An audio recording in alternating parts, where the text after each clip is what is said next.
No one cares about your art. They care about you. That album you worked on for years in isolation that means so much to you personally means very little to nothing to even your close friends. With media being as ubiquitous as air, try and ask yourself objectively, why would anyone share your work with someone else? We'll explore that question in this video now. Please subscribe.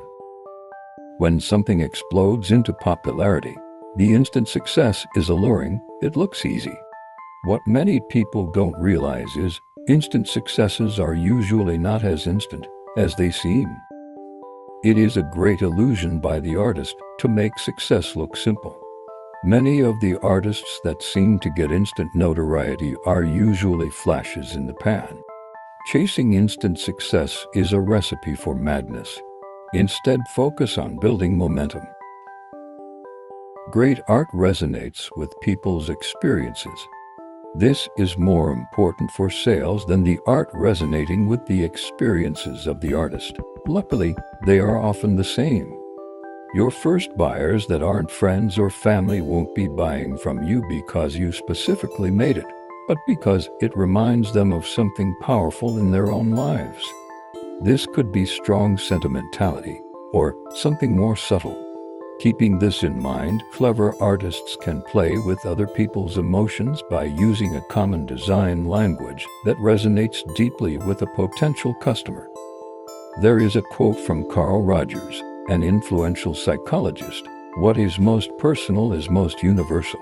This rings true in sales of any kind, for especially in the arts and any industry that is romanticized, it is important to remember that most people buy art because of some connection to self.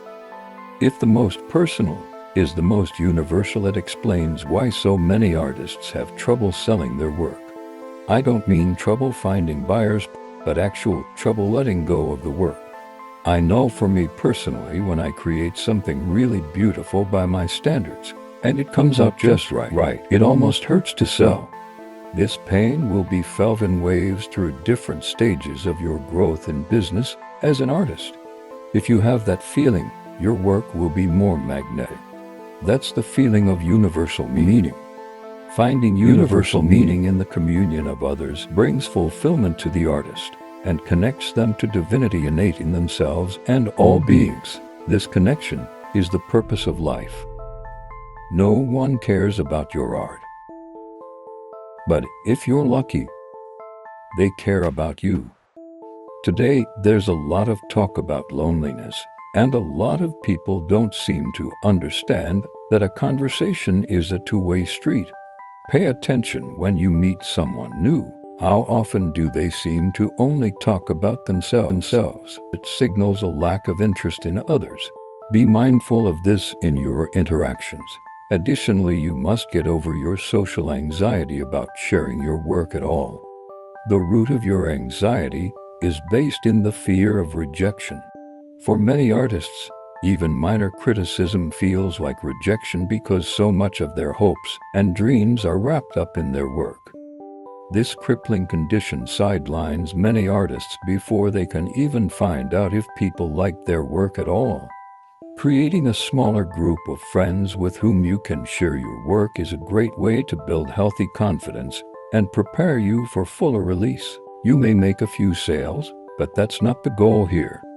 Creating a small friend group like this is also the beginning of creating your own community. Ridding yourself of the anxiety of perception, or at least taking definitive actions regardless of that anxiety, is the only way you can self-promote effectively. If you're embarrassed that you'll look dumb, get over it. You will, we all do. And eventually we all pass on, and none of that embarrassment matters. Ask yourself, do you want to pass on with that little piece of your soul sitting on a hard drive? Or would you rather give your work a chance and let it manifest something beautiful in your life? This could mean a friend group, financial freedom, or finding purpose with your time. No one cares about your art. They care about you. Community is a human need. We are all longing for friendship, love, and genuine human connection. In fact, many people are operating under a deficit of love, friendship, and genuine human connection. So when anything offers human connection, it is magnetic. Everyone knows money doesn't buy you happiness.